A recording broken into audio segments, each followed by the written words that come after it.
Boa noite a toda a comunidade Fineduca, saudações especiais ao público que nos assiste ao vivo, no canal da UFG e no canal da Fineduca no YouTube. Hoje seguimos com o nosso encontro com o web seminário Financiamento e Garantia de Condições Educacionais Adequadas. Tivemos uma pequena mudança na programação e eu, Adriana Dragone Silveira, professora da Universidade Federal do Paraná e membro da diretoria da Fineduca, farei a coordenação dessa atividade de hoje. Agradeço à comissão organizadora pela oportunidade, pela confiança e também pelo desafio que impõe na coordenação desse seminário tão especial para o nosso 9º encontro. Esse seminário contará com 2 pesquisadores de referência no Brasil e nos Estados Unidos, que tem discutido mecanismos para tornar o financiamento educacional mais justo e equitativo, visando a garantia de condições adequadas a todos os estudantes das escolas públicas. Nossos convidados são Bruce Baker, da Rutgers University, Estados Unidos, e o professor José Marcelino de Rezende Pinto, da Universidade de São Paulo.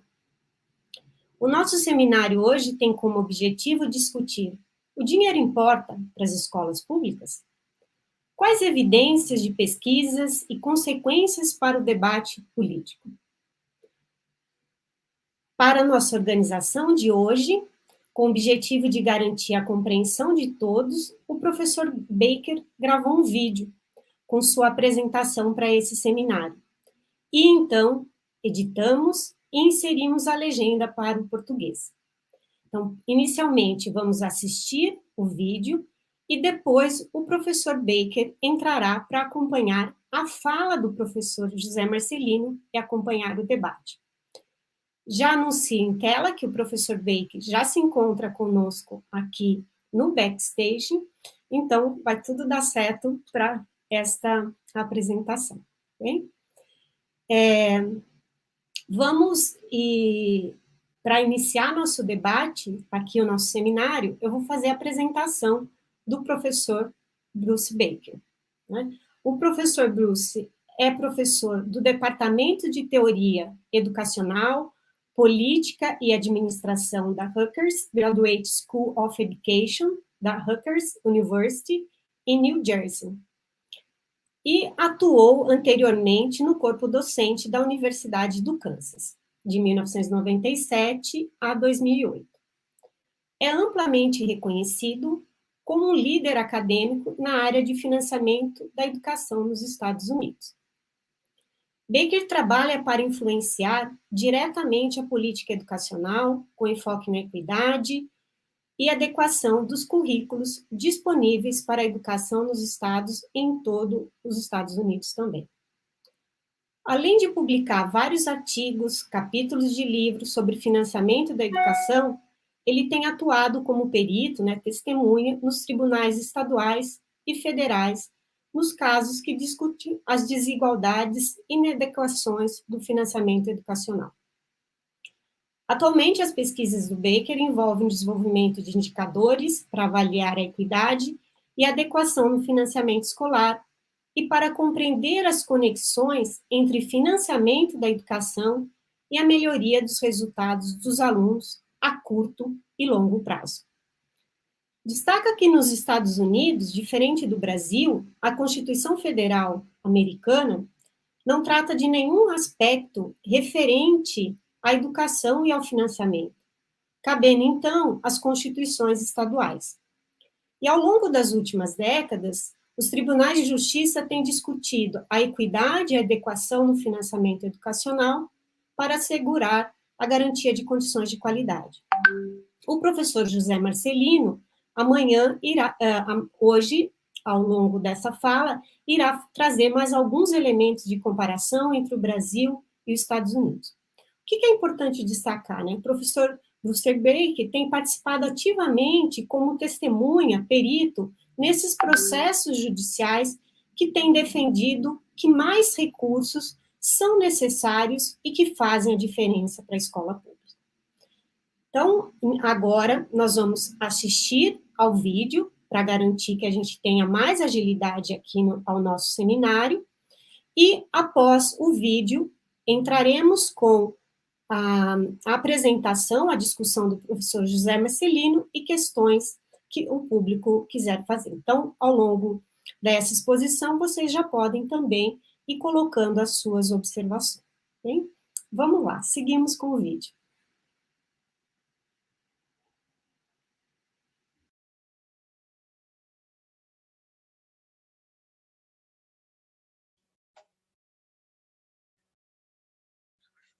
Greetings. My name is Bruce Baker, and I am a professor at Rutgers University in New Jersey, in the United States. And I am author of a few recent books, one of which I'm going to spend more time talking about the content from today, this educational inequality and school finance. And I am pleased to have been invited to your National Education Finance Research Association 9th annual conference. Would have loved to have been there, but I'm happy enough to participate remotely in this conversation around how we think about, at least in the United States context, how we think about equitable and adequate financing for U.S. public schools, and how we go about that in the design of policy. Notably, we rarely actually get there. We rarely achieve equity and adequacy in the financing of our schools, but we have very much advanced the conceptual frameworks and the empirical models that can be used to better understand what it would take. So with that, the topics that I'm going to try to hit today in this relatively short period of time are, first, this conceptual framing, because anything that follows from that, the use of empirical methods to estimate and understand costs, or the design of policy towards specific goals, requires that we start with, what do we mean by equity and adequacy? What's the conceptual framing that then leads to the empirical analyses and then policy design? I'm going to talk about some of the methods, some of those empirical methods and models and findings from a national education cost model, which we've been able to estimate across our 50 very different state systems, with harmonized data on school spending and outcomes that have really, on the outcome side, those data have only recently become available. And I also want to at least mention briefly, most of what we are looking at in this kind of public education finance picture within the United States is the funding of early childhood education through what we call the 12th grade for 17 or 18-year-old students before they go on to post-secondary education. We are starting to apply the same concepts, methods, models, and policy recommendations to our public higher education systems in a couple of studies in large states in the United States, in Texas and California in particular. First, how and why money matters. And this is information that's very much in the front end, in the beginning chapters of my book, that it's taken a long time to develop consensus around this point that how much money you have does affect the quality of schooling you're going to be able to provide and the outcomes that students achieve. Now, it's interesting, even though it's taken a while to create this better public consensus around that point, the evidence has always been there. There has never been compelling evidence that money doesn't matter, but there have been a lot of strategies used to de-emphasize the importance of money in the provision of quality schooling. Money matters. That's a core underlying premise here. And the reason money matters is it translates into the basic things that it takes to run a good school. And that really comes down to people, having enough people and having them paid well enough to be able to provide quality schooling. There are no magical technological substitutes for good people.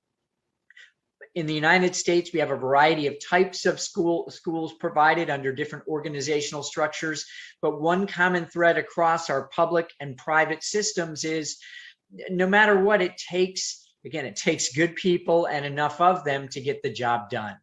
School spending, and we have some other kind of myths about what's going on with school spending.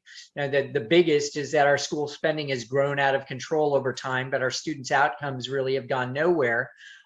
School spending hasn't grown out of control when we account for the different costs in hiring and finding and keeping good people over time. But you know, one of the realities in the United States, because we rely mostly on states to govern their education systems, is that we have more than 50 separate systems that vary incredibly in the effort they put into funding schools and in the outcomes they get from that. So we have some states that provide substantial investment in schooling and achieve quite highly, even in international comparisons, Massachusetts and New Jersey, and a number of other states that have spent very little on education systems over time and have in fact decreased their investment in education over the years. You know, the basic, this is a figure from one of my reports where I just try to explain that, you know, the basics of how school funding translate to student outcomes are exerted through the fact that we collect these different pots of revenue that then are expended primarily on people. Schooling is a human resource intensive endeavor, and the main trade-offs in the spending on the spending side are between how many people we hire versus what wage are we able to provide them to be able to recruit and retain quality people. That's the main trade-off. And it's in making those trade-offs that we kind of leverage resources to achieve student outcomes. The thing is, quality and quantity matter. Smaller class sizes matter for higher student performance, as do competitive wages for teachers to bring good people into classrooms. And the trick is to figure out what the right balance is, but either way, it takes money to get those people and to pay them enough to get the job done. So proper funding is a necessary condition for educational success. The other thing that we know is that the cost of providing a given level of educational quality varies by context. We have vastly different contexts across the United States, across and within states, as you do, and in remote rural areas and small schools that lack economies of scale, the cost may be higher. It may also be higher, cost to recruit teachers of comparable qualifications into certain types of school settings. So it's important that we consider all of these factors when we look at, how much is it going to take to provide equal educational opportunity, which is a concept I'm going to hit a little later down the line. The adequacy and fairness of education funding in the United States are largely decided at the state level, with about a 10 to 12% share coming from our federal government. There are a whole bunch of bodies of weak evidence that have provided to try to, that have been provided by, outspoken experts and economists to try to argue that money doesn't matter. One of the most common is to toss out scatter plots, just looking at only 2 dimensions of spending per pupil and test scores, and to show, hey, look, there's not much relationship here. Of course, that doesn't really constitute a particularly rigorous analysis of whether or not the infusion of additional dollars into certain types of schools serving certain types of kids over time does in fact improve their outcomes. Then there's also this long-term trend argument. Our spending has gone up and up, but the test scores have stayed flat. Even those 2 trends over time on closer inspection would actually show the opposite, and I'll show you a little graph of that in a few minutes, but even that's not the particularly rigorous analysis to say that, well, hey, look, when spending was going up, test scores went up. When spending flattened and dipped, so too did test scores. That's what we saw in the lead up to our Great Recession from 2009 to 2011. and in the aftermath of that, when we saw dramatic cuts to education spending. International comparisons also at a cursory level would tend to make the United States look like it spends more but gets less than other countries. But when we look at the international comparisons of educational expenditure, we've got to do a much better job at parsing the scope of services included in those expenditures. And I was working on a project for Organization for Economic Cooperation and Development a number of years ago, trying to achieve more comparable spending metrics across countries, but that eventually stalled out and didn't ever achieve completion. A lot of people will also make the argument that how money is spent matters more than how much, but the bottom line is, if you don't have it, you can't spend it. And it's inherently unfair to tell certain local public schools and districts that may have higher costs and be serving needier student populations that they just got to be more clever with the fewer resources they have available. It should be a prerequisite condition that equitable and adequate resources are available. And then from there, we can talk about the most effective and efficient ways to leverage those resources. We have a large body of research from Kirabo Jackson and Rucker Johnson and Claudia Persico, as well as Jesse Rothstein and Candelaria and Shores. We've had increasing quality of longitudinal data on local public school district expenditures in the United States that have allowed us to better study the effects of substantial school finance reforms over time. And invariably, study after study over the last 5 to 7 years has shown positive effects of the infusion of resources on short-term, like test scores, graduation rates, and long-term student outcomes, college matriculation, persistence and completion, and later in life income. But we actually already had a number of studies at the state level that showed that school finance reforms, when studied longitudinally, had positive effects on student outcomes. All of these are summarized both in my book and in a policy brief that's been available for a number of years. And it does boil down to these simple issues that even in Kirabo Jackson and Rucker Johnson's study, where they showed the effects of school finance reforms on student outcomes, they then kind of backtracked, and what was the additional money spent on? It tended to be spent on smaller class sizes, more competitive wages, and other types of programs and services that tend to lead to better student outcomes and at the same time cost more money. We also have some good reporters in education media in the United States who've really done a nice job at summarizing the state of this literature over time, including this link to a Chalkbeat site. I will make these slides available with all their relevant hyperlinks. First, a couple of school finance facts in the United States, and I'm going to go through these very quickly so I can get to the more important content of the day here. First of all, when we adjust our current spending per pupil for the changes in the labor costs it takes to run schools in the United States, they've been relatively flat over time. They have not climbed out of control, and we only barely reached break even from where we were at prior to our Great Recession 10 years later. It took us 10 years to get back to where we were in 2009 on labor cost adjusted per pupil spending. One of the things that we also have seen is that the proportion of our economic capacity, this time in this case measured as the aggregate or sum personal income in the United States, the proportion of our economic capacity we are spending on schools is at a new low equilibrium. And we don't want to look at it as the spike that happened in 2009. That's when the income in the denominator contracted. But prior to that, we had reached about a 4.5% share of personal income being spent on K-12 schools. And we're back down below 4%, which is below where we were at 30 years ago. So we have really decreased the share of our economic capacity that we're spending on schools. But the bigger issue is that has been widely varied across US states. Staffing a lot of people have made the claim, and there's been a little bit of this trade-off that we've oftentimes just added more and more staff to our schools, but we've not considered how well we pay them. Staffing has remained relatively flat over time, especially for teachers. It has climbed a little bit for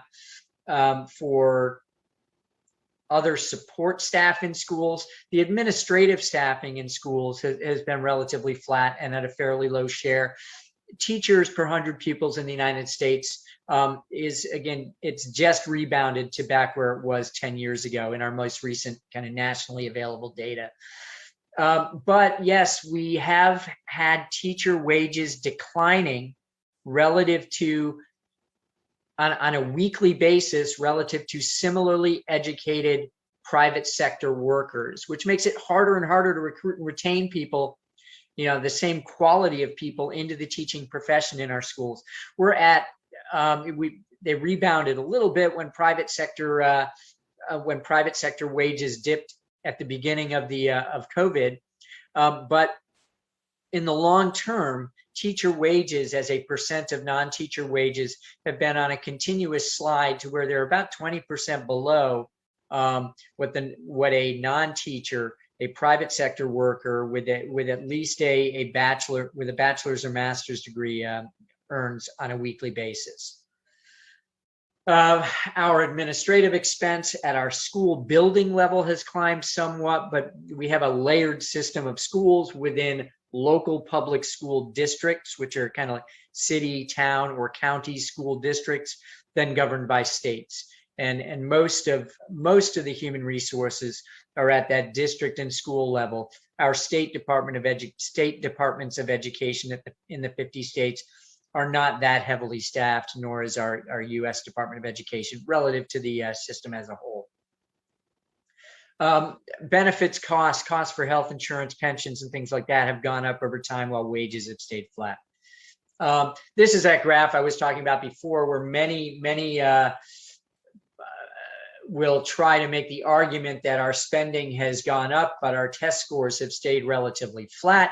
This was put out on Twitter by our previous Secretary of Education, but Kirbo Jackson points out that even if we just rescale and zoom in on those axes, we actually saw growth in outcomes while spending was growing, and a dip in outcomes when spending flattened out and dipped. Not that that's the compelling empirical analysis or the causal modeling, but Kirbo goes on to do extensive causal modeling in a number of studies following that, both looking at the infusion of additional resources that led to better outcomes and the recessionary effects that followed the Great Recession in the United States.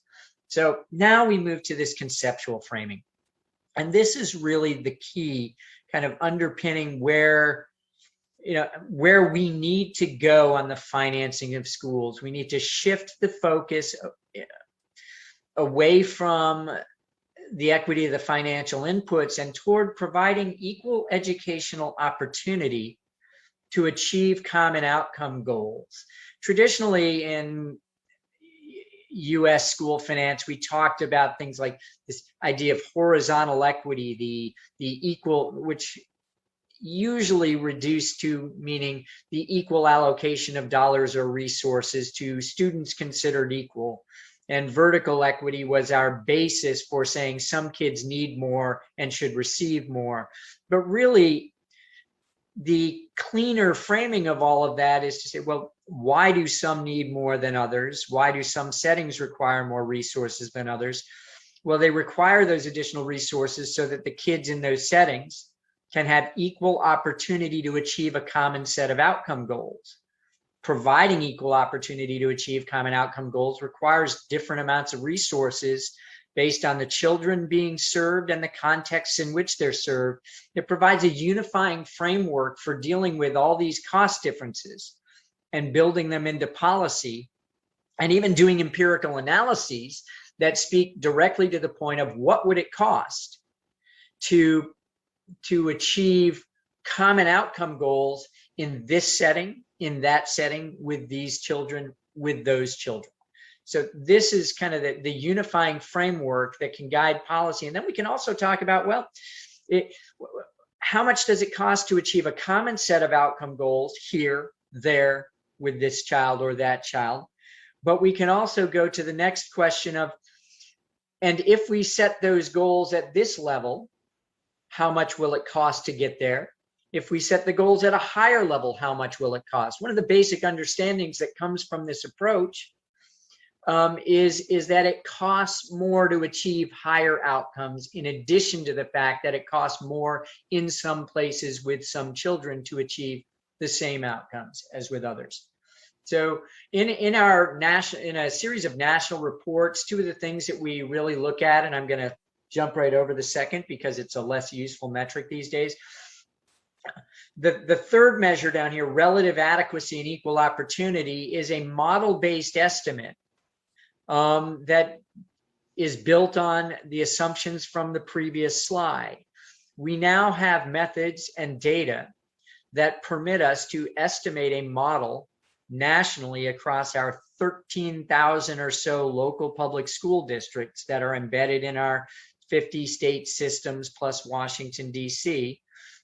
We can fit a model with expenditure data and outcome data and a number of different district and student characteristics to estimate the expenditure needed to achieve a specific set of outcomes for every one of those local school districts in our country. And we can compare what they currently spend to what they would need to spend to achieve those targets. And that allows us to evaluate kind of the relative adequacy of the funding and equal educational opportunity. One of the other things that we evaluate is that measure of educational effort. How hard is a state trying to raise adequate funding? What proportion of their economic capacity are they allocating to K-12 schooling? So we're going to take a look in a number of these slides at the different effort put up by US states and the different degrees of adequacy and equal opportunity provided through their funding systems, where again, the idea here with equal educational opportunity is it's about having sufficient resources given the setting and the children served to achieve a common set of outcome goals. And then we can raise and lower those outcome goals to see who and how many children fall further below what's needed to get them there. So, we've moved toward this, thing called an education cost model. It's been in literature, in public sector analysis for decades. It was popularized in econometric literature in the United States by William Duncombe and John Yinger at Syracuse University at the Maxwell School, as well as, concurrently by Lori Taylor, Dennis Jansen, and Tim Gronberg at Texas A&M. And for a while in the 1990s, it was also being used fairly extensively by Andrew Rashofsky at the University of Wisconsin, if I recall correct, and Jennifer Imazeki, who had been working with him at the time before going to San Diego in California. So this cost modeling approach allows us to integrate outcome measures and control for inefficiency in spending based on factors that predict the likelihood that some local districts spend more than others to achieve a given set of outcomes, and come up with these cost predictions. How much does each district need to spend to achieve a given outcome goal? And then run sensitivity analyses on different outcome goals and look at different districts and states across the US to evaluate how they're doing. And this all really wraps together the framework of our conceptual goal and our empirical goal. And it turns out in the United States, there are rights to education that are embedded in each state's constitution.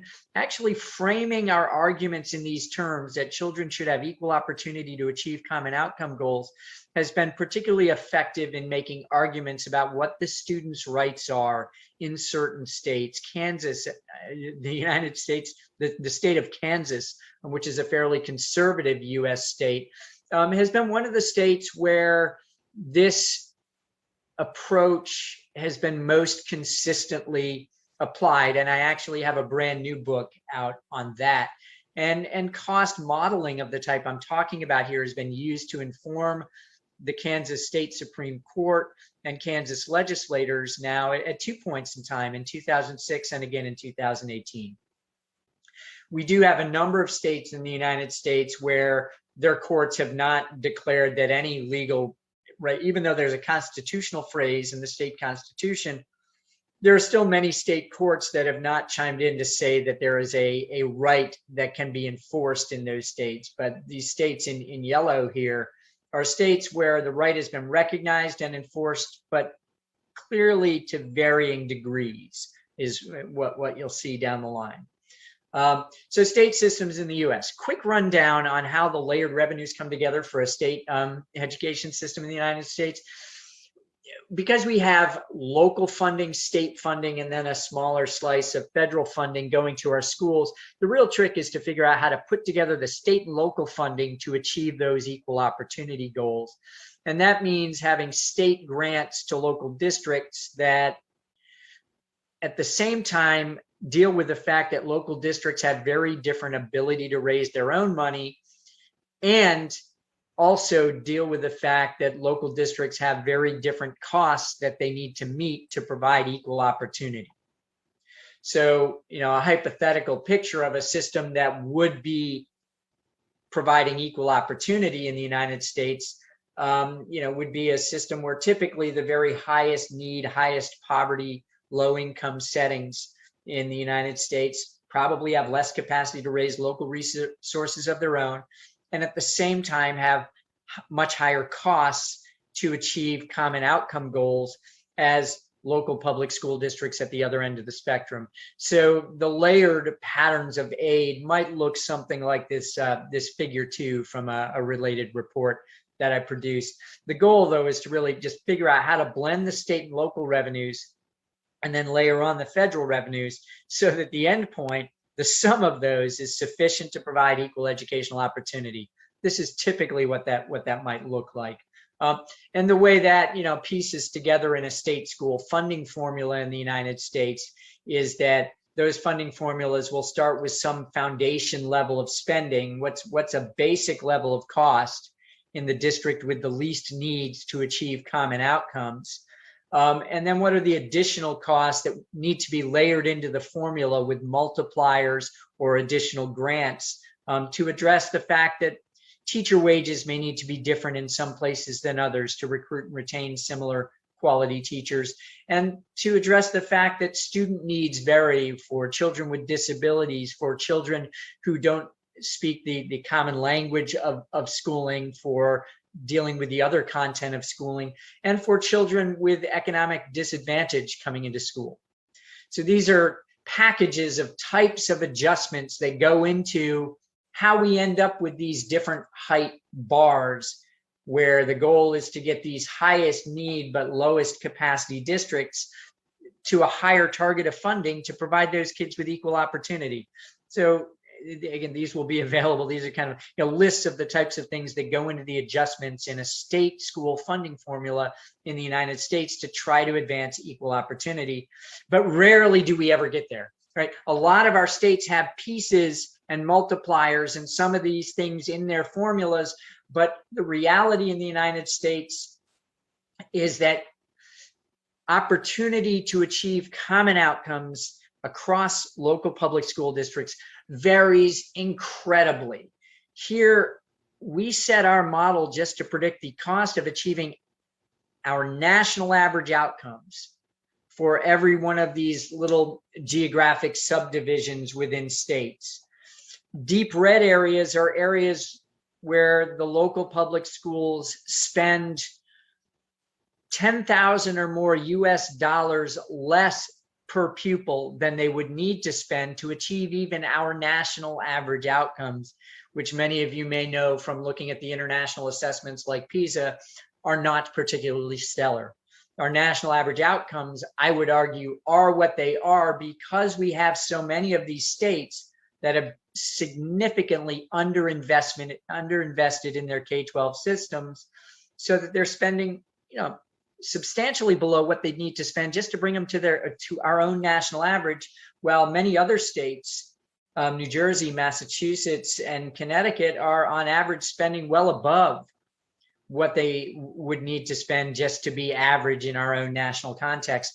And the spending gaps in the picture on the left align cleanly with the outcome gaps from this educational opportunity project out of Stanford University. It's called the Stanford Education Data Archive.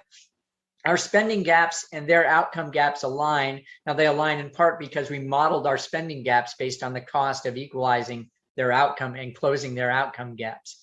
So US states vary widely. If we put some of them onto these scatter plots of the spending gap to outcome gap, we see, for example, that local public school districts in New Jersey in the United States, where I am, they generally spend more than they would need to achieve national average outcomes, and they generally achieve more than national average outcomes. The same is true in our nearby state of Connecticut, except that Connecticut does underinvest in a number of its larger cities that then fall in the lower left-hand corner. Our states of Texas and Arizona, in those states that significantly underinvest in public schools across the board, the vast majority of children attend school districts with far less than they would need to achieve national average outcomes. And the vast majority of school districts in those states fall below the national average bar of outcomes. If we raise the outcome bar, more fall below it and further below it. We could set our outcome bar to a high standard of outcomes in reading and math grades 3 through 8 that are average in our US state of Massachusetts, which if we extract it and compare it independently on international assessments, it would look more like Finland or Singapore. And if we try to shoot for a high bar, more states and local public school districts are below that bar, and many of them very far below that bar. That this becomes a very useful tool for discussing what do we want to achieve and how much more is it going to cost to get there? Where do we have enough money to already get there? And how far from that target are we in some places? Where do we really need to focus our efforts? We do see, if we really distill this model, we see that in major US cities where we've put more adequate funding in over time, reduced the funding gaps, the outcome gaps have also gotten better. Better funded cities on average have better outcomes over time. We do have some weird outliers, like Miami-Dade, a very large county that hosts Miami, Florida, actually has outcomes that are beyond what we would expect given their spending level. These are the interesting things to dig into in the model to figure out if there are flaws in the data and model, or if maybe there's something special and interesting going on in that setting that permits them to produce these outcomes more efficiently. We find that poverty is a major driver of the relative adequacy of funding to achieve common outcomes in the United States. We've not mitigated this much at all. Higher poverty districts much less likely to have adequate resources within and across states. We also find, though, that the amount of a state's own economic capacity that they spend on schools really does affect how adequate their funding it is. It's not just about whether a state is richer or poorer. We have some poor states like our Alabama, AL, and Mississippi, MS. These are states that can put up relatively average effort and still not raise much money for their highest poverty schools. But we have other states like Florida, Arizona, and North Carolina that have simply chosen not to put up the effort it would take to sufficiently fund their schools. What we see over time is many of these states have just put in less and less effort. Well, after the recession, some states did rebound in the amount of effort that they were putting into schools. We find that there are we're doing a number of these statistical analyses to figure out what are the predictors of changes in effort. We find strong evidence of racial gaps in effort where, as we see differences in the racial makeup of the adult and student population, the adult population disinvests in schools, in particular as the share of students in schools who are Black or Latino in the United States grows.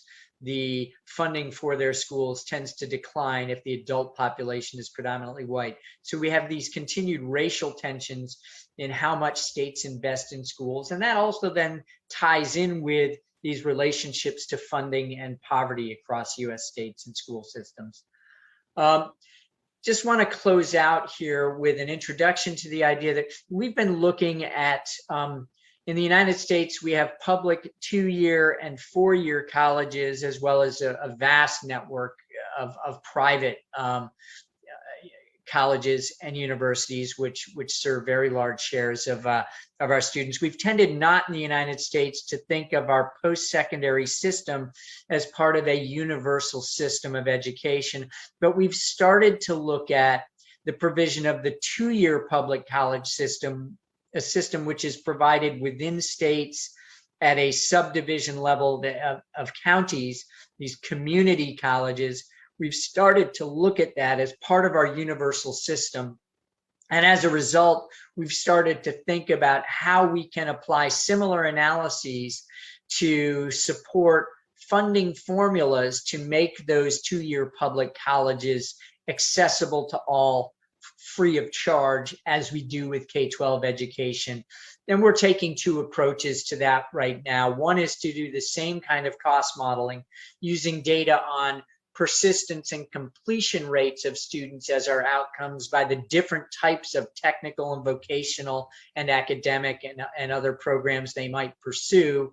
We're doing modeling of those institutions in much the same way as what you've just seen in the state of California and in the state of Texas. But we're also doing this fun new approach where we dive into the transcripts of courses taken by students in the more versus less successful pathways to completing certain programs, degrees, and certificates, and trying to get a better understanding of the resource costs of supporting effective pathways to completing programs and certifications. So that this is a new area of work in which we're embarking. It takes, having big enough sample size of institutions to be able to do the first type of analysis, but we're also building it around that same common framework that all kids deserve equal opportunity to succeed, and we're going to have to use more resources in some places than others for that to happen. I want to just point you, for anyone who is interested in studying further U.S. education systems and data, we have this school finance indicators database at schoolfinancedata.org, where we provide state level data, panel data from 1993 to 2019, and also have available a local public school district that's 13,000 kind of per year data panel that has much more fine-grained data. Certainly, any who might be interested in studying, learning more about the U.S. system, also learning even about this national cost model. We have a policy brief that provides the kind of technical underpinnings and statistical output for that national education cost model, and downloadable data tables to look at the relative adequacy of funding for every district in the United States. That's available, publicly accessible at schoolfinancedata.org. With that, I just want to wrap up here and kind of summing it all up. Money matters. Leaving school funding to states, as we've done in the United States, has led to vast disparities. So it really takes, if we want to fix those gaps between states and really smooth out educational inequality in the United States, we're going to have an increased federal effort. But when we scale up that federal effort in the United States, we're also going to have to put pressure on states through some mechanism to make sure that they do their own part.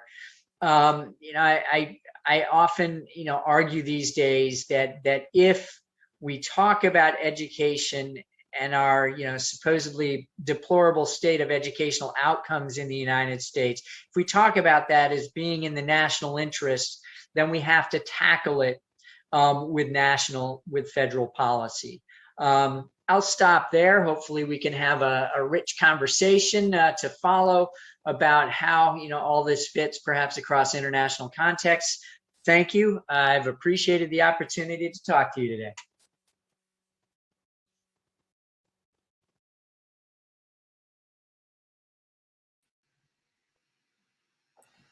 Olá, espero que vocês tenham conseguido acompanhar. A gente percebeu aqui pelos comentários que algumas pessoas tiveram um pouco de dificuldade com a velocidade da legenda, né? Mas a maioria parece que conseguiu acompanhar, e depois ainda teremos a oportunidade de rever novamente o vídeo.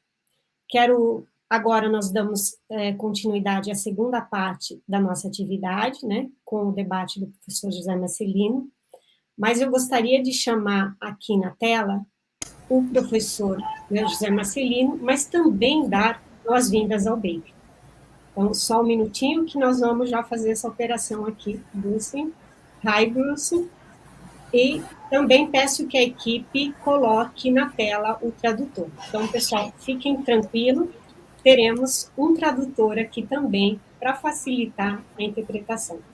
Rubens, se puder traduzir o que a gente falou agora para o professor Baker, assim garantimos a acessibilidade tanto aos brasileiros como ao nosso convidado, Bruce Baker. Good evening, Professor Baker. They are greeting you, and she was just explaining that we're going to have translation, and I'll be working with you in the translation mode to help you out with the translation, so that everyone can understand you, and you can understand everyone by means of me. Então, para debater e comentar a apresentação do professor Bruce Baker, temos a honra de contar com a presença do professor José Marcelino de Rezende Pinto. Bom, boa noite a todos. A Adriana fez tantos... Oi. Vai lá, que antes de você começar, eu vou te apresentar. Desculpe. Você precisa de apresentação. Então, vamos lá. Rubens, eu vou fazendo pausado para você traduzir a apresentação ao professor Bruce Baker. Por favor. José Marcelino de Rezende Pinto é professor da Universidade de São Paulo, da Faculdade de Filosofia, Ciências e Letras de Ribeirão Preto. Professor José Marcelino de Ribeiro Pinto is a professor at the University of São Paulo. Qual universidade? Qual? Faculdade de Filosofia, Ciências e Letras. From the Philosophy and Education faculty. No ano de 2001, fez pós-doutorado na Stanford University. His postdoctorate was in Stanford University in 2001. É um dos pesquisadores ativos mais respeitados do campo do financiamento educacional no Brasil. He's one of the most respectable researchers in finance studies in education in Brazil. Desenvolvendo estudos sobre as políticas de financiamentos e custos. His recent research involves finance policy and spending. Além de dezenas de artigos publicados nos mais importantes periódicos, apart from dozens of articles in the most important journals, é coautor do livro de referência para o debate do custo aluno-qualidade no Brasil. He's one of the authors of the book that talks about that debates the cost of students in education in Brazil. Foi um dos idealizadores e o primeiro presidente dessa associação. He was one of the mentors and the presidents of this association. José Marcelino tem atuado em diferentes audiências públicas no Congresso Nacional. He has participated in different public meetings in the National Chamber. Para discutir o novo modelo de financiamento no Brasil. So as to discuss a new model of school finance in Brazil. Então, vou passar imediatamente a palavra ao professor José Marcelino para suas reflexões a partir do discurso do professor Baker. Let's move to Professor Marcelino for his reflections on your talk, Professor Baker. Bom, inicialmente eu gostaria de agradecer o convite da Fineduca e a enorme alegria de compartilhar essa mesa com o professor Bruce Baker. I would like to thank Fineduca for the invitation, and also I'm very happy to be here with you, Professor Baker, sharing some thoughts.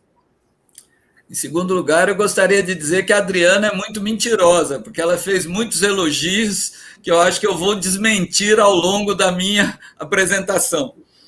Secondly, I'd like to state that Adriana is a liar because she overpraised me, and I'll have to say the truth. Muito bem.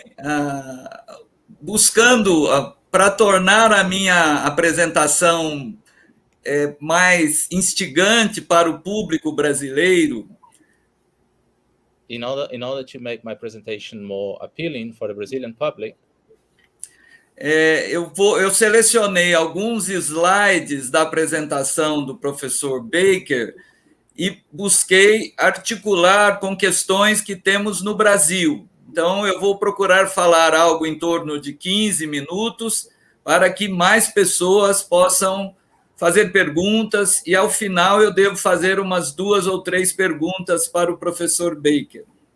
For about 15 minutes, I'll try to articulate some of your slides, some of your PowerPoint, with professor, a segunda parte vai articular os slides with Brazilian reality. Yeah, with Brazilian reality. Ok. Eu acho que para começar, assim, eu acho que é importante dizer a clareza da apresentação do professor Baker e a ideia central. To get started, I'd like to praise the clarity and how clear your presentation was, and the main idea you tried to discuss. Primeiro, que não basta que todos, o gasto por estudante em todas as regiões do país seja o mesmo. Nós precisamos dar mais para aqueles que mais necessitam. First, he'd like to highlight that it's not enough to have the same amount of expenditure with students around the country. We have to give more to those who need more. E a segunda questão é que não basta equalizar o gasto se eu não garantir um patamar básico de qualidade. Que eu acho que... Secondly, it's not enough to equalize the expenditures if not establishing a basic rationale. Ok, então eu vou pedir licença agora para apresentar os slides que são cópias do professor Baker. He'd like to ask your permission to show some copies of your slides. O objetivo, como eu disse, dessa apresentação é apresentar um olhar brasileiro sobre a experiência dos Estados Unidos. Eu vou pedir para o Thiago, a quem eu agradeço. O Thiago, professor Baker, é realmente o futuro da nossa associação junto com a Adriana. He'd like to make a relation between your slides and Brazilian reality. And he'd like to thank Thiago and Adriana because he's the future of our association. It seems that you wanted to say something, Professor Baker, before he starts. No, okay. Okay.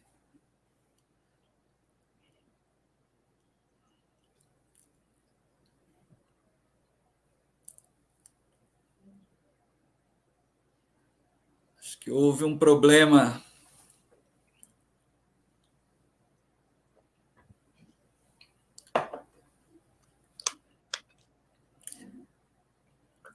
Eu vou trazendo o primeiro slide, Rubens. Eu procuro fazer uma comparação entre alguns indicadores dos Estados Unidos e do Brasil. E nós vamos ver que existem muitas semelhanças, embora num contexto de diferenças. In his first slide, Professor Baker, he's trying to make a comparison between the US and Brazil, and his aim is to show that there are many similarities between the two countries. Então, do ponto de vista da população, enquanto o Brasil tem 211 milhões de habitantes, Estados Unidos 330 milhões. Mas quando olhamos a matrícula não é tão distante. Quer dizer, nós temos em torno de 48 milhões no Brasil e 56 milhões nos Estados Unidos para a educação básica. In terms of population, there is a big gap between Brazil and the United States, but when it comes to enrollments in the basic education in Brazil, this gap seems to be lower. Whereas we have in Brazil 47.9 million, in the US they have you have 56.4 million students enrolled in the basic education system. Uma outra questão importante é a participação do setor público. Então, enquanto no Brasil 81% da matrícula na educação básica é pública, nos Estados Unidos é 90%. Another point is whereas in Brazil they have 81% of investments in the public sector, in the United States they have 90%. Professor Marcelino, seria as matrículas no setor público, não investimento. Isso, isso. I mean, he's not talking about investments. He's saying that the number of students enrolled in the public sector in Brazil, 81%, in the United States, 90%. Mas quando olhamos no gasto por estudante, em dólares, em paridade de compra, enquanto no Brasil é em torno de 3.700 dólares por aluno ano, nos Estados Unidos é em torno de 11.700. Então, mais de 3 vezes mais. Yeah, when it comes to this finance or the money they spend with students in Brazil, we spend about $3,762, whereas in the United States, it's kind of 3 times more, $11,727 spent on students. Quando olhamos para a educação superior, aí nós vemos uma grande diferença. Quer dizer, os Estados Unidos é um país que massificou, ampliou a sua educação superior. Então, eu tenho 8,4 milhões no Brasil de estudantes na educação superior e cerca de 20 milhões nos Estados Unidos. Yeah, when it comes to higher education, in Brazil, we invest 8.4 million in students, whereas in the United States, they invest... Matrícula. Oh, sorry. When it comes to the enrollments in higher education, in the United States, we invest 20 million. Uma outra grande diferença é que, no Brasil, apenas 26% das matrículas na educação superior são públicas. Nos Estados Unidos, é em torno de 74%. Another difference is that only 26% of enrollments in Brazil are in the public sector, whereas in the United States, you have 74% of enrollments. Mas há uma diferença importante. No Brasil, as instituições de educação superior pública são gratuitas. Nos Estados Unidos, elas cobram taxas, né, anuidades. E eu acho que isso explica... Não, pode ir, Rubens. Obrigado. The difference is that in Brazil, the higher education institutions are free of charge, totally free of charge, the public ones. Whereas in the United States, you have a tuition. They pay a tuition to study. E isso eu acho que ajuda a entender um pouco o projeto do professor Baker sobre os community colleges, porque exatamente são mecanismos que, embora sejam de acesso amplo, eles acabam tendo filtros sociais, econômicos e raciais. And he believes that this is one of the things that helps to understand your community college project. Although they have an ample scope, they help filter these social differences. Do ponto de vista da organização política, também são países marcados por uma enorme diversidade. Então, o Brasil possui 27 estados e 5.570 municípios. In terms of political organization, we have a big difference. Whereas in Brazil, we have 5,570 districts or cities, In the United States, nós temos nos Estados Unidos 50 estados, né? Então mais estados e 13 mil distritos. Nós no Brasil não conhecemos muito a estrutura do distrito, professor Baker, porque ele é quase, para nós brasileiros, pode... In the United States, you have 50 states. In Brazil, we have 27. But you have 13,551 districts, which is something odd to us because we don't have this structure in Brazil. Para o público brasileiro, quer dizer, o distrito é como se fosse, ele lembra uma estrutura municipal, mas é como se fosse uma estrutura toda ela voltada para a educação. Então, é como se você tivesse uma Câmara de Vereadores, mas com a função exclusiva de administrar os recursos para a educação. Você pode resumir para o professor Bruce, que... Okay. In Brazil, what we have 5,570 municipals, but they are mainly focused on education. So that job is to work basically for the educational system. I guess we had a technical problem with Professor Marcelino.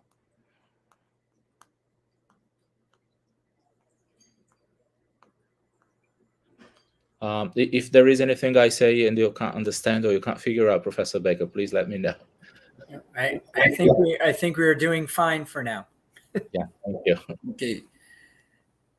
Okay, I think, desculpe, existe apenas uma última questão, eu não vou ler todos os dados, mas acho que há uma diferença importante entre o Brasil e os Estados Unidos na educação da criança de 0 a 3 anos.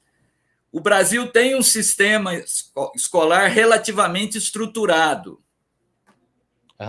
There is a basic difference in Brazil, though he doesn't want to cover everything, but it says that in terms of enrollments from kids from 0 to 3 years of age, we have a kind of very well-structured system in Brazil. Em torno de 4 milhões de crianças. E essa era uma questão, se você pudesse falar um pouco da realidade dos Estados Unidos, porque a gente tem uma dificuldade em encontrar dados. He's saying that in Brazil we have some difficulty to find data about this age group in the United States, and he wonders if you could talk a little bit about this age group in the United States. Obrigado. Para o próximo, Thiago. That's his first question for you. So if I could talk a little bit about early childhood education, is that what he's asking? Yes. Okay. Because in Brazil, we have from 0 to 3 years old, we have a very well-organized system. And he can't find data about the United States. Well, there are data from the United States at an organization. I will drop the name of the organization in the chat box, but the National Institute for Early Education Research, NEAR, which you may have heard of, is actually run by one of my own colleagues, Stephen Barnett, and he has national reports. There's not a lot of data, but he has national reports on the state policies in the United States governing the provision of early childhood education. Again, because the United States is really 50 separate systems, every state deals with it differently.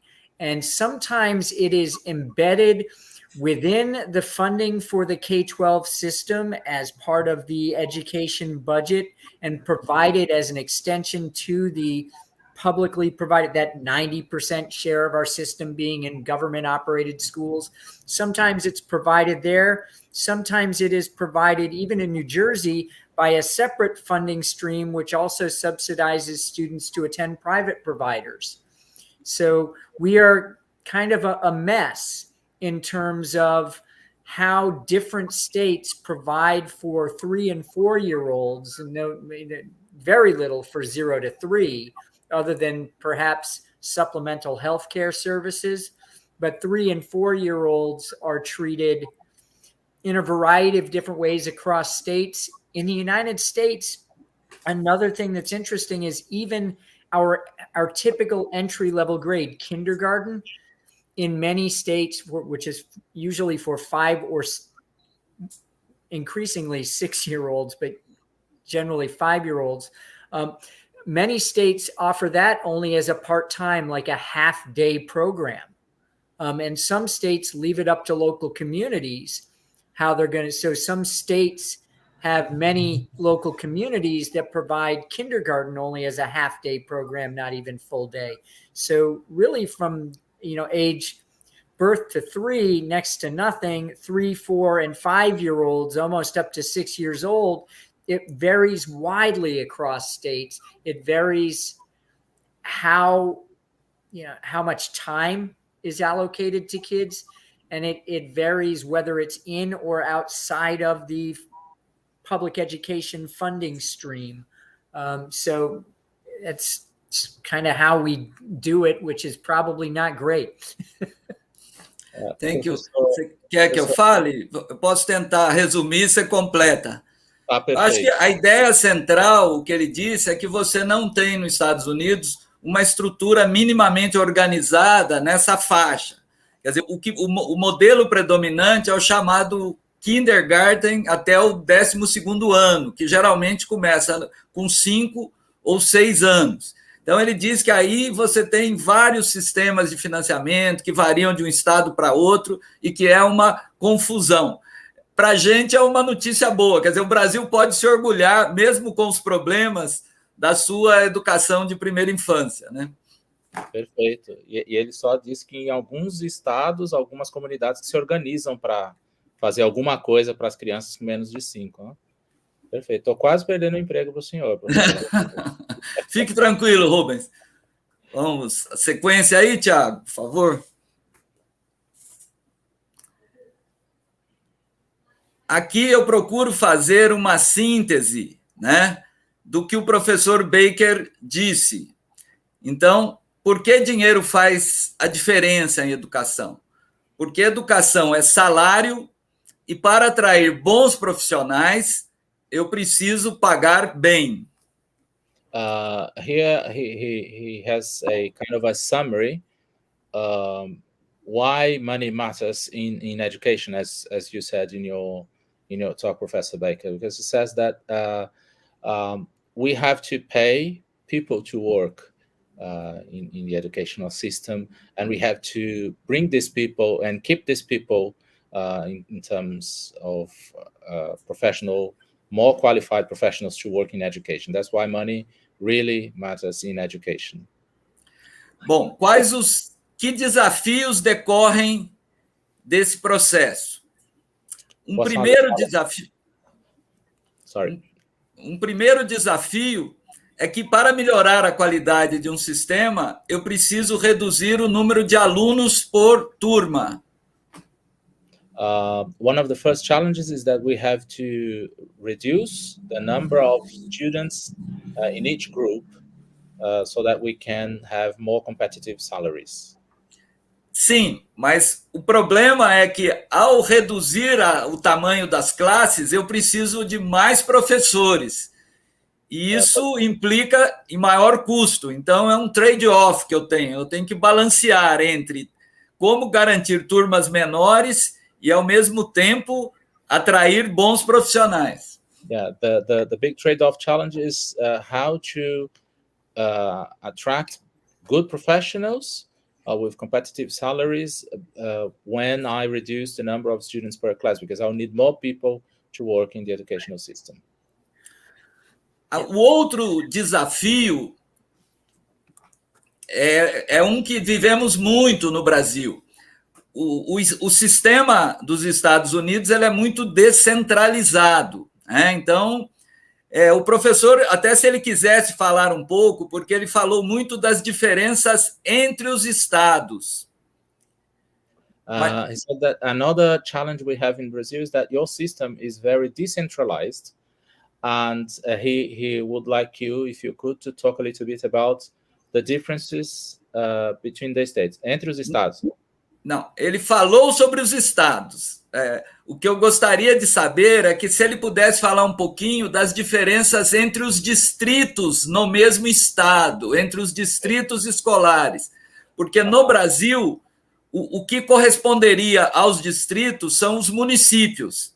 Okay. Então, essa desigualdade entre os distritos escolares, houve uma redução nessas desigualdades?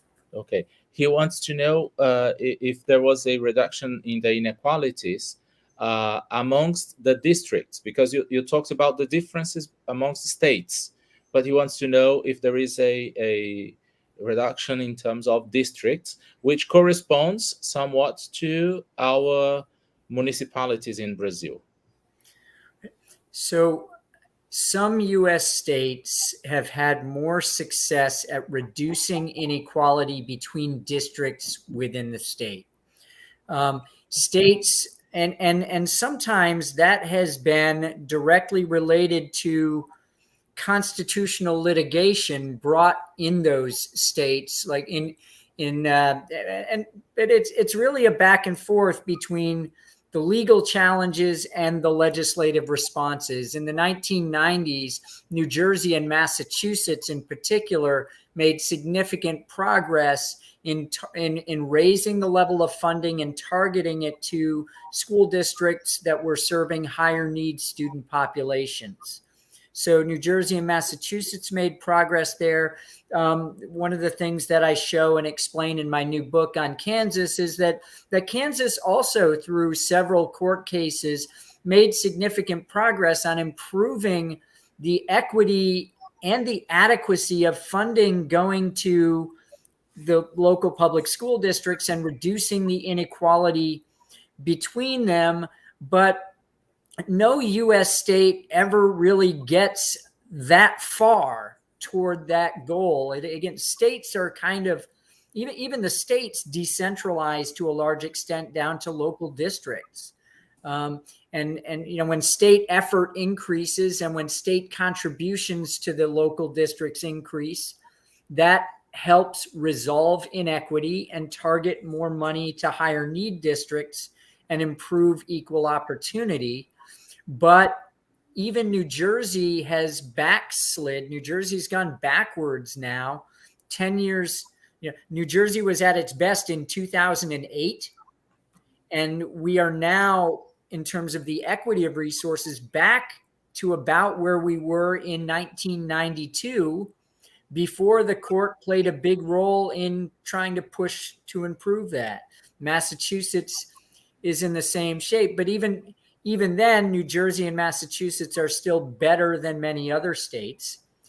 Our state of Pennsylvania and Illinois are the two states that are the least equitable states across districts within states that have very little money into their high-need urban centers, and have huge disparities across the other districts in there. So it's really all over the place. Pennsylvania's state Supreme Court has finally decided to even hear a challenge to the inequities. Previously, they would not even hear the challenges. They dismissed them out of hand. That went to trial starting last week. So we'll see if they have any effect. I have some political science papers coming out that look at, to what extent do court rulings, political dispositions of state legislatures, and economic conditions predict improvements to equity? And they predict it to an extent, but we only ever get so far. We only ever get so far. In a more centralized system, ideally you could get further, but you still have to generate the political will to raise the taxes and revenue, and the political will and interest in targeting that revenue on the basis of need and the provision of equal opportunity. E aí, Rubem? Pode ficar à vontade, professor. Na verdade, eu não peguei tudo, vou fazer uma síntese, mas, quer dizer, há desigualdades muito grandes, né? Há um esforço, aí a Adriana pode comentar depois, o papel do sistema judiciário, né? Porque nos Estados Unidos não existe uma lei como a nossa. A Constituição americana, ela não define nada sobre educação, é uma tarefa das constituições estaduais. Então, é uma luta no âmbito do judiciário de cada estado. Então, o que ele diz é que houve alguns avanços, New Jersey, né, Massachusetts, parece, que avançaram nesse processo de reduzir as desigualdades, porque é como o Brasil, municípios mais ricos, né, como São Paulo, tem mais arrecadação própria e, com isso, gastam mais por aluno. Lá são os distritos mais ricos. Lá é mais dramático ainda, porque as pessoas mudam para um distrito porque sabem que aquela escola é melhor, mas, por isso, eles pagam um IPTU muito mais alto. Então, o distrito é um divisor de águas em termos de classe social nos Estados Unidos. Bom, vou seguir... Para dar mais dinâmica ao processo, eu vou fazer, eu acho que 3 perguntas ao professor Baker. Professor Marcelino would like to ask you 3 more questions for you to discuss. And Adriana is asking if you could, Professor Baker, pause in your talk so that I could translate into Portuguese and we don't miss all the good things you have to say to us. Okay. Thank you. Professor Baker, you and me are so fast. Bom, well, I figured you were digesting and presenting. You know, Me too. Bom, okay. Vamos lá. A primeira pergunta, professor Baker, é sobre o papel do governo federal. No Brasil, há uma dificuldade muito grande em ampliar a participação do governo federal no financiamento. Nos Estados Unidos também. Eu queria saber um pouco que esforços estão sendo feitos para ampliar essa atuação do papel do governo federal na educação básica, Rubens. Yeah, his question has to do with the federal government, because both in Brazil and the United States, it's not easy to get or to convince the government to invest in education. And he would like to know, what are you doing to try to equalize or deal with this situation of federal investment? Our federal government has typically invested only about 10 to 12, about anywhere from 8 to 12% of our K through 12, our elementary and secondary funding. O governo federal investe em torno de 8 a 12% na educação básica. Parecido com o Brasil. Brasil the same, more. Yeah, more or less the same in Brazil. In recent years, because of the COVID pandemic, our federal government has provided additional stimulus money, which is several times that amount. So they've gone from, they've raised that to, you know, anywhere from 3 to 5 times that amount, but spread across a 3-year period, which also divide that by 3.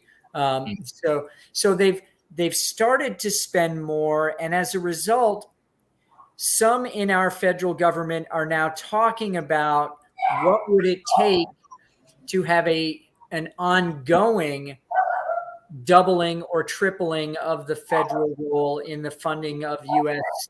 education. And then how would we allocate that money? Ok. Ele comenta que por conta da pandemia, né, o governo federal praticamente triplicou esse percentual de 8 a 12%, mas distribuiu ao longo de 3 anos. E a questão agora está sendo discutida como é que o governo federal pode manter, alocar esse dinheiro de forma mais regular e contínua. Né? Segunda pergunta. No Brasil e no mundo, nós sabemos que resultados educacionais estão sempre vinculados apenas a notas dos estudantes. Quer falar, Rubens? Yeah. He's saying that both in Brazil and worldwide, normally the educational results, quality. The educational quality is attached to students' grading. in tests. No, students results in tests. Results in Yes. A pergunta é se vocês, com o método de vocês estão buscando ampliar o conceito de resultados educacionais. Quer dizer, pensar resultados educacionais além dos resultados em testes. He'd like to know if, with your method, you're thinking about going beyond the test results or exam results in the topic. Outcomes Yes. beyond the tests. Mm-hmm. Absolutely. I mean, we work with testing data in our approach to modeling because that's what's available. But also, I want to point out that our policymakers have put, the English phrase, put the cart ahead of the horse, in that they have decided that all students and schools and districts should strive to achieve these same common outcome goals, but they have never provided them with funding calibrated to give them equal opportunity to get to those goals. So at least for now, our reliance on those same measures lets us argue to policymakers, if you are going to expect everyone to achieve these same goals on these measures, you must provide them equal opportunity to do so through the funding system, right? So that's part of why we focus on those narrow measures, but I agree entirely that we must broaden our measures to better capture what the goals of public education are, which are certainly above and beyond test scores in math and reading. Uhum. Eles dizem que os que fazem as políticas públicas, né, eles colocaram o carro à frente dos bois, né, como a gente fala em português, né, porque eles estabeleceram, reorganizaram o sistema de resultados, né, através dos testes, mas não calibraram isso com o financiamento, né, ou o dinheiro investido no sistema educacional. Então, o que eles estão começando agora a discutir é isso, como é que pode haver uma calibração melhor, né? Eu acho que ele também ressaltou assim, eles se baseiam nos resultados em testes, porque esse é o tema que o governo coloca na mesa. Então, o que eles mostram, né, é que para ter aquela nota é preciso gastar mais do que se gasta, mas que eles estão querendo ir além desse conceito também. Exato. Eu vou para a terceira e última. Third question. Quando eu tive na Califórnia, nos anos 2000, me impressionou bastante como o tema da educação era debatido nos meios de comunicação, nos jornais. Então, a educação era um tema popular na mídia, né? Nos jornais nacionais e nos jornais locais. A minha pergunta é se isso tem a ver com o fato de que a classe média nos Estados Unidos frequenta a escola pública. E isso, como é a classe média que consome os jornais, se isso ajuda a que o debate sobre o financiamento, sobre a equidade, seja tão aquecido nos Estados Unidos. No Brasil, esse debate não aparece na mídia. Você acha que dá, Rô? He's saying that he went to California. He was in California in 2000, and one of the things that he noticed in terms of the discussion of education is that it was very common to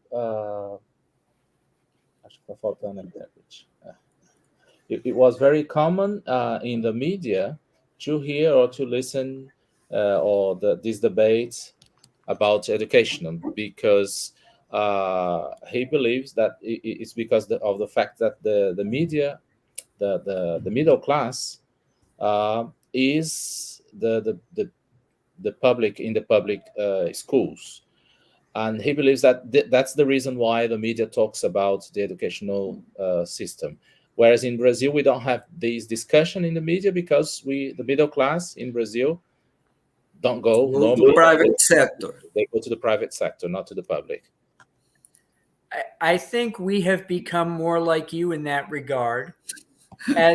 As educational inequality has grown dramatically, and as our media, especially our leading media outlets, are much more connected with our education, either private schools or our education systems in wealthy neighborhoods. And we see our media often projecting those experiences as if those are the broad public experiences when they are certainly not. That has gotten worse. However, I would say that even in the 1990s, that was an issue. I taught at a very expensive private school in New York City, and while doing my doctoral studies, and the students in my own classes were actually the children of the owners and or executives of every major media outlet in the country. So often what was on the news was what happened in our school that day, as if it was somehow related to children across the country, when it was most certainly not. Ele comenta, né, que infelizmente parece que a situação está meio parecida agora com o Brasil e os Estados Unidos, porque a mídia, né, a grande mídia, tem dado muito destaque a quem tem uma condição financeira mais abastada, às regiões mais ricas e ao setor privado, né? Hoje em dia, né? E aí ele comenta uma experiência pessoal que nos anos 90, 1990, quando ele fazia o doutorado dele, ele dava aula numa escola muito cara em Nova York, que os alunos dele eram os filhos dos executivos e dos donos da grande mídia no país. Então ele indiretamente estava sempre na mídia, né? Eu agradeço muito, professor Baker, a honra. Eu vou me retirar para que a Adriana entre com as questões mais amplas do público, que com certeza serão melhores que as minhas. He'd like to thank you very much for your discussion, and now he's going to leave so that Adriana can come and have the public questions from the public, right? Excelente diálogo entre o professor José Marcelino e o professor Bruce Baker, né? Acho que pode traduzir. She's praising the conversation between you and Professor Marcelino. This has been very fun. Yeah, very fun. Temos alguns comentários e questões do público. Então, farei algumas questões para continuarmos aqui o debate. Tudo bem, Baker? She'd like to address some questions from the public. Okay. Nós temos vários comentários sobre o tema da mesa, que dinheiro importa, né? Professor Rubens dizendo, the money is matter. A diferença de gasto deve ser superada para que todos tenham oportunidade. She says that there are many comments about the money matters topic, and she says that the difference in terms of expenditure must be dealt with. Ok. Uma específica questão. Se você poderia falar mais sobre a situação dos distritos com baixa renda e com muitas crianças pobres e imigrantes. One of the questions is that if you could address or talk a little bit more about the districts with low-income districts, especially with kids, poor kids and immigrants.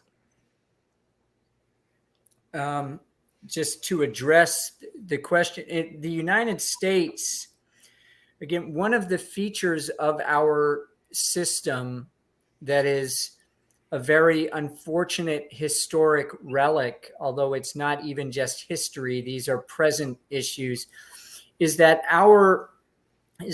that access to housing, either rental housing or purchased housing in the United States, has a long history of racial and ethnic discrimination associated with it, which has also created very concentrated settings and neighborhoods and cities and towns of very high poverty populations.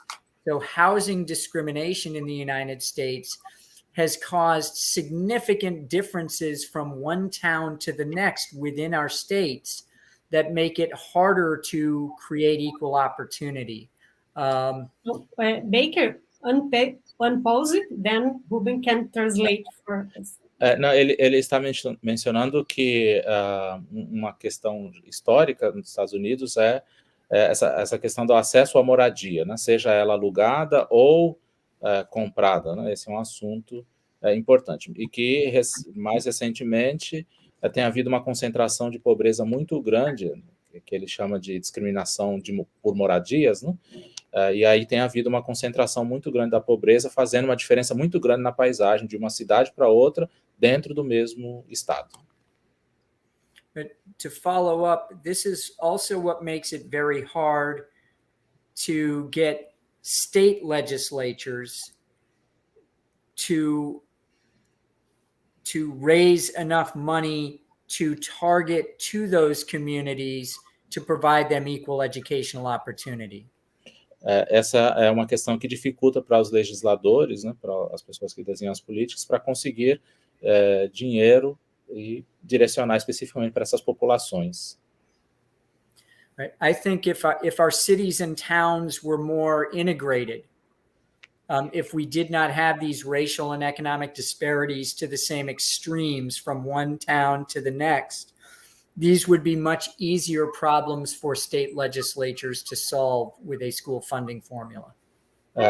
Ele acha que se houvesse menos disparidade na distribuição dos recursos entre as cidades maiores e menores, talvez ficasse mais fácil para administrar essa questão do uso do investimento na educação. The next question.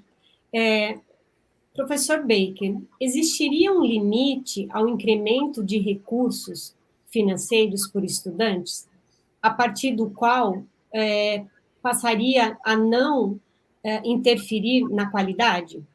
Né? Rubens, por favor. The question is if there is a limit of investments in each student so that it doesn't compromise quality. So the question is there a limite mínimo, né, Adriana? Yeah. There is a sufficient money. What more money is not difference at school? The question is if there is a minimum amount of money that's necessary to invest in the educational system so that you could guarantee quality.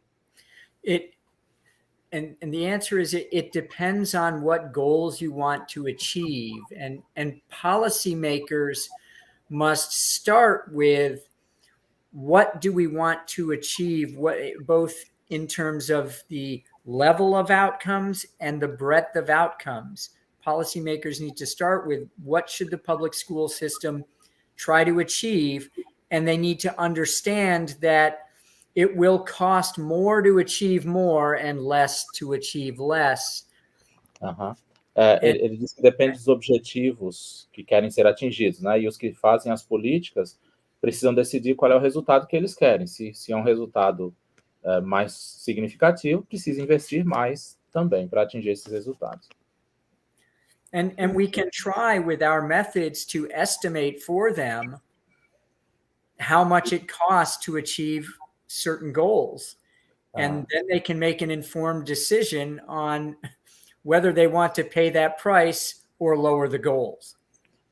Então, o objetivo do método dele é exatamente auxiliar esses que fazem as políticas a tomar as decisões. Então, se eles querem atingir uma meta, né, o método vai mostrar quanto eles vão precisar gastar para poder tomar uma decisão informada, se vão querer gastar isso, a quantidade para atingir o método X, ou se vão diminuir as metas, né?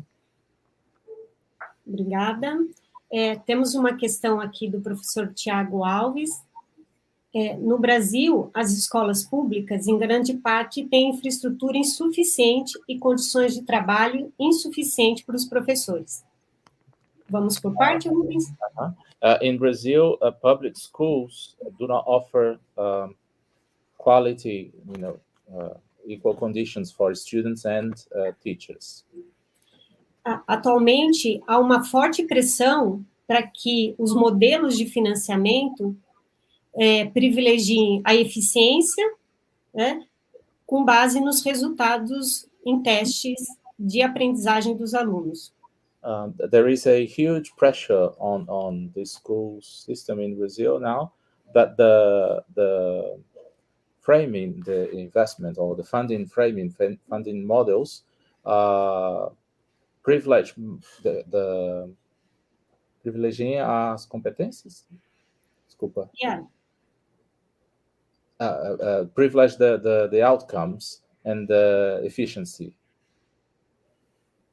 Como no Brasil, como nos Estados Unidos tem se relacionado a essa discussão sobre melhores resultados, maiores investimentos e os resultados em testes? The question wants to know how is the situation in Brazil, the relation between results and investments and funding.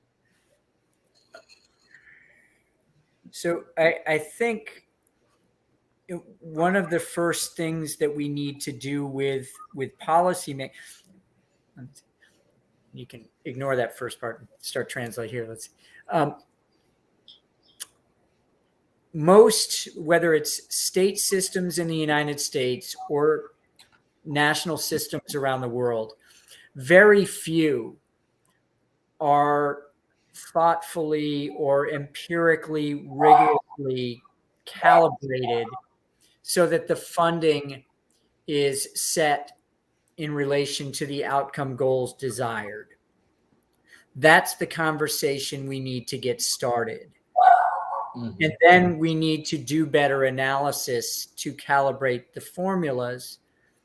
And we also need to then look even more closely at what schools are able to offer with the money they have versus what we want them to offer, and make sure that they have the money to offer those things. But we have to get policymakers' minds, attached to those ideas first, that the outcomes and money have to be calibrated right.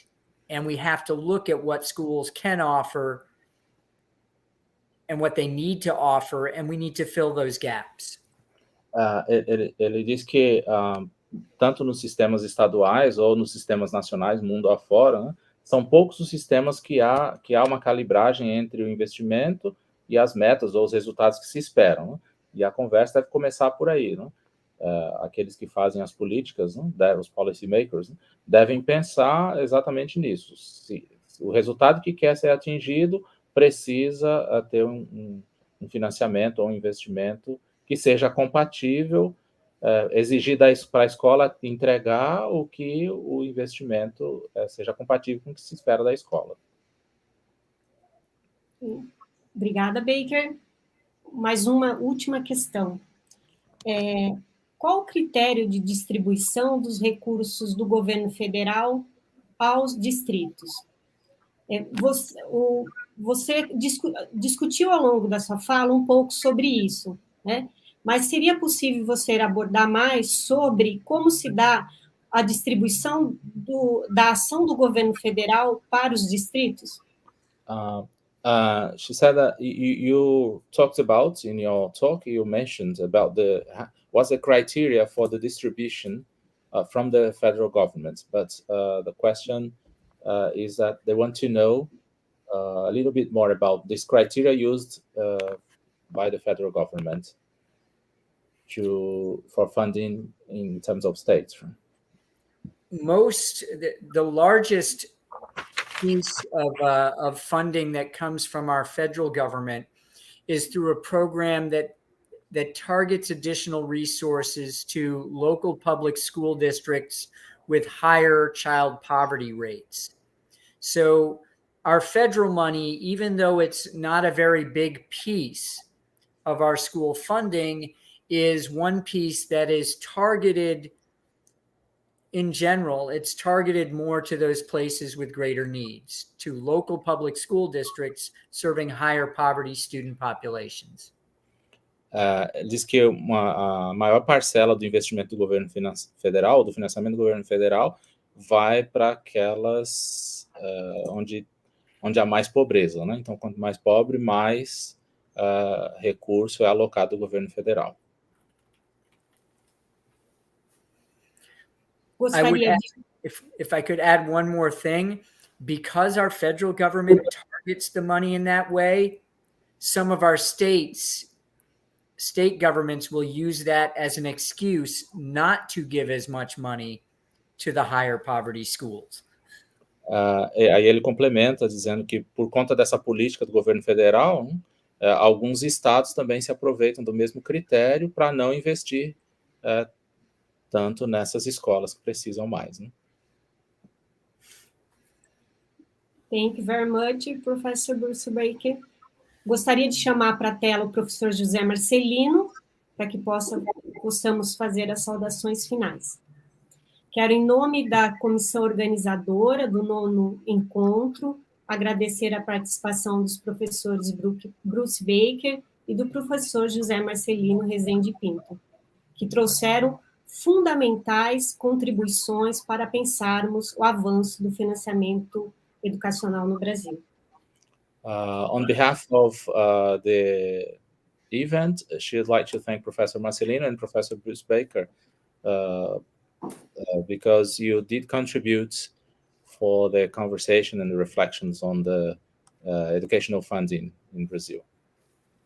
Temos certezas que essas discussões vão fomentar o tema de pesquisa e da atuação política da Fineduca, da nossa associação, no sentido de buscar a garantia de um financiamento equitativo e adequado para todas as nossas escolas públicas.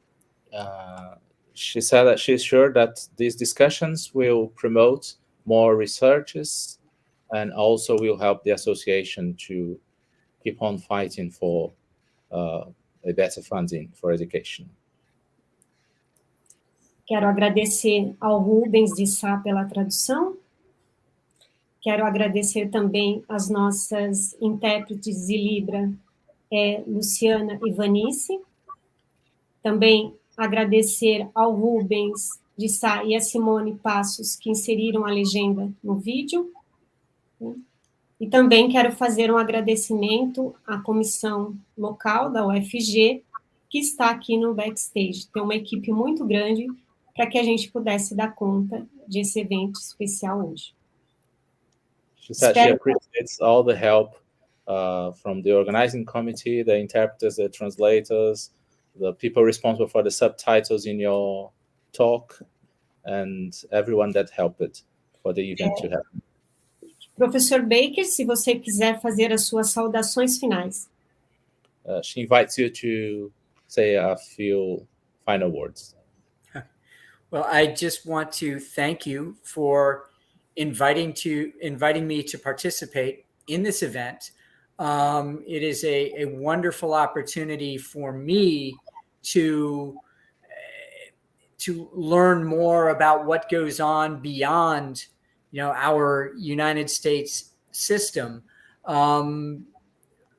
which in my field really does not happen too often. So thank you for having me. It's great to learn about other systems. I've spent some time doing that, but not enough. And I hope to learn more in the future and maybe get my hands into some of those data to play around a little bit. So thank you so much. Ele gostaria de agradecer pelo convite, pela oportunidade de poder falar um pouquinho e pela oportunidade de poder aprender um pouco mais sobre outros sistemas fora dos Estados Unidos, né? Ele agradece muito poder aprender com outros e está se oferecendo para contribuir para alguns dados de estudos futuros no Brasil. Thank you very much, Professor Baker. José Marcelino, suas últimas palavras. Gostaria também de agradecer, né? Eu acho que aprendemos muito nessa noite. Eu acho que é o início, né, de um contato que vai dar outros frutos. Espero, se eu não soubesse o quanto se gasta por aluno, nos Estados Unidos, eu acharia que o professor Baker estava falando sobre o Brasil, porque as semelhanças são muito grandes. E fica o convite para um encontro no Brasil com um pão de queijo e uma cachaça mineira. Obrigado. Professor Baker, Professor Marcelino thanks you for your participation, and he says that he hopes it's just the spark of future conversations and contacts. And he also would like to invite you to come to Brazil to drink some of our Brazilian cachaça, which is our cheese rolls, typical cheese rolls. That sounds wonderful. I'm definitely up for that and look forward to future collaborations. Já topou. Já esperamos ter em breve no próximo encontro presencial. A toda a comunidade Fineduca, quero agradecer por vocês participarem desse seminário hoje. Bem, só lembrando que nesse final de semana nós temos as oficinas e minicursos, e também na próxima terça-feira nós continuaremos com o nosso terceiro web seminário. Gente, uma boa noite a todas e todas. Thank you.